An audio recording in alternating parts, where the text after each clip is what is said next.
Okay, so have you ever had like that feeling, when someone tells you, "Hey, I'm doing you this huge favor," right? But it's like your actual experience is like, "No, not really." Yeah, like where's the favor? Right. It's kind of like when a parent's like, "Oh yeah, I tripled your allowance this month," but you're still like, "Wait a minute. How am I going to afford like, you know, basic things?" Exactly. That disconnect is what we're going to be looking at today. It's like this gap between like the story and the reality, and it feels very much at the heart of what's happening right now in Tamil Nadu Yeah. between Prime Minister Modi and Chief Minister Stalin. This whole thing about central funding, it's not just politics as usual, right? Yeah. This gets to like a really fundamental question about how a country as big and diverse and complicated as India Sure. shares its resources, right? And make sure that everyone benefits and develops. Yeah, absolutely. What's fascinating to me about this particular story is how it really shines a light on this whole complex dance of fiscal federalism. Right. You've got the central government saying one thing, you've got the state government, you're presenting a very different picture. Right.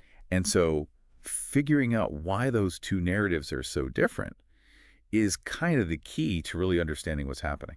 Yeah, and it seems like this whole conversation got kicked off, like got a lot of momentum after a rally in Rameswaram. Yeah. Prime Minister Modi, he was addressing folks there, and he made this allusion Oh, to a certain habit of crying without any reason. And of course, he didn't mention any names. right. But I think everybody listening, the context, we all kind of know who he was talking about. Yeah. And so it felt like that was the like opening salvo, right? Absolutely. And those kinds of remarks are often designed to do exactly that. To set a certain tone to kind of frame the arguments that follow. Yes. And that's exactly what happened. Yeah. Modi then went on to lay out his government's position and really emphasize the financial support that they say Tamil Nadu has been getting. Yeah. And when he says significant, he put a number on it. Right. He said that central funding to Tamil Nadu has increased threefold compared to what it was, pre-2014. Yeah. Now, if that's true, that's a big deal. And it kind of paints a very different picture than what we sometimes hear, right? Absolutely. But, And to make it even more real than just this abstract number, yeah. he gives a very specific example, and I think that always resonates more with people. He points to the railway budget for Tamil Nadu, and he says, look, it's gone from 900 crore rupees to 6,000 crore rupees. Wow. That's more than a six-fold increase, Yeah. In a key infrastructure sector. So that's suggesting a pretty major investment. Exactly. And it wasn't just like, okay, here's the big number. He actually talked about like, okay, what are some things that have been happening on the ground, right? Like there are these upgrades happening at 77 railway stations across Tamil Nadu. Wow. And he specifically mentioned the Rameswaram station. Yeah. So it's about connecting those big financial commitments to things that people can actually see and experience. Yeah, and that's such an important point because, for many people, railways are a lifeline, right? Yeah. So when you see those upgrades happening, it really changes how people think about things. Totally. And he didn't stop there.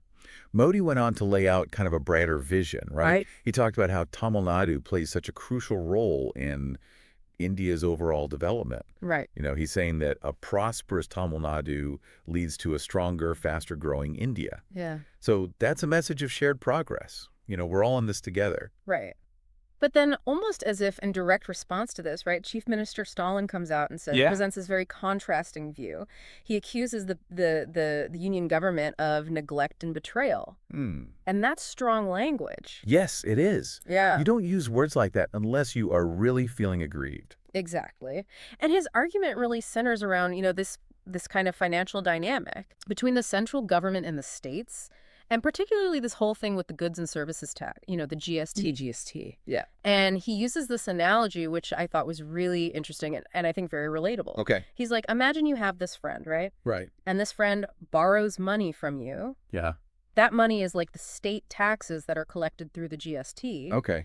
And then the friend doesn't pay you back. Right. Or doesn't give you like a fair share. Yeah. Yeah. And I think that's a powerful way to frame it. It's like this question of fairness and equity. Absolutely. It really taps into that fundamental idea of a fair deal. Exactly. You contribute your part, but then you feel like you're not getting what you deserve in return. And then he has this warning, right? Yes. Don't hurl stones at a beehive. Don't provoke the unique spirit of the Tamil people.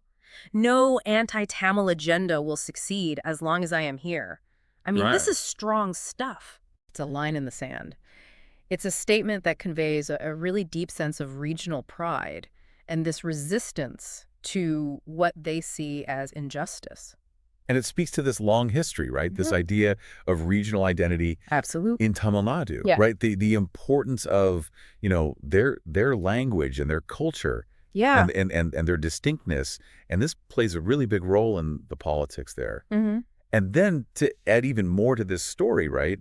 You have Chief Minister Stalin being absent from that recent bridge inauguration event Oh, right. that Prime Minister Modi attended. Yeah. Now, officially, he had other commitments, right? Right. But given the context Yeah. of this whole funding debate, you can't help but read into it. Yeah, I think it was definitely a deliberate choice, to Right. distance himself. And it speaks volumes about the relationship between these two leaders and their governments.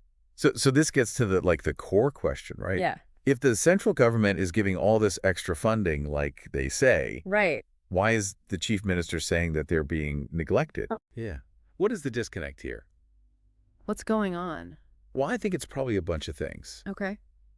It's possible that even if the overall amount of money has gone up, the types of funding Okay. or the strings that are attached to that funding might not actually meet what the state needs. Okay. For example, you could have an increase in, centrally sponsored schemes, Right. but those schemes often require the state to put up some of their own money. Yeah. And if they're not getting enough GST revenue back from the central government, that can actually be a problem. Right. So they end up being strapped even though there's this increase? Exactly. Uh, Or it could be that there are delays. right. The funding is promised, but it doesn't arrive on time. Right. That slows everything down. Or as we've been saying, both sides might be spinning the numbers a bit Right. to make their case politically. It's like they're both looking at the same numbers, Yeah. but they're seeing completely different things. Different interpretations, right? Yeah. They each choose the data points that tell their story. So this brings us to, this idea of political rhetoric. Yeah. I mean, both of these leaders are really good at this. Absolutely. They're creating these narratives that their supporters really connect with. Right. Modi's talking about national development and all this investment that's going on, and Stalin's talking about, the state's autonomy Right. and the need for a fair distribution of resources. And those narratives get picked up by different media outlets, by different political players. Sure. And the same information can be twisted in a lot of different ways. Right. It's all about shaping how the public sees things. Right. And at the end of the day, what matters is what's actually happening for the people in Tamil Nadu. Exactly. Are they getting the infrastructure they need? Yeah. Are the social programs working? Are they getting the financial support to make everything happen? Right. Are people's lives actually getting better?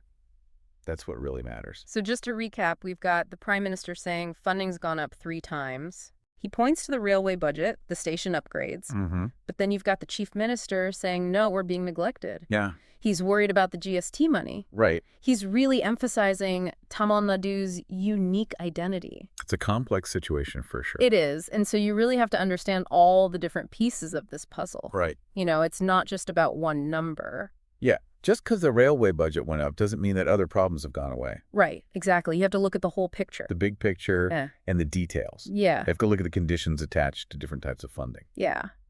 And so I think rather than trying to figure out who's right in this particular argument, Yeah. maybe a better question is how can we make the whole system better? Right. How can we make sure that the way resources are shared between the central government and the states Mm-hmm. is more transparent and more fair? Yeah. So that everyone feels like they're getting a fair deal. Exactly. That's the conversation we need to be having. That's what really matters in the long run. Agreed. That's what's going to make a real difference. For everyone. Yeah. All right, that's it for our deep dive today. Fascinating stuff. Thanks for joining us. As always. We'll see you next time. Bye. Bye.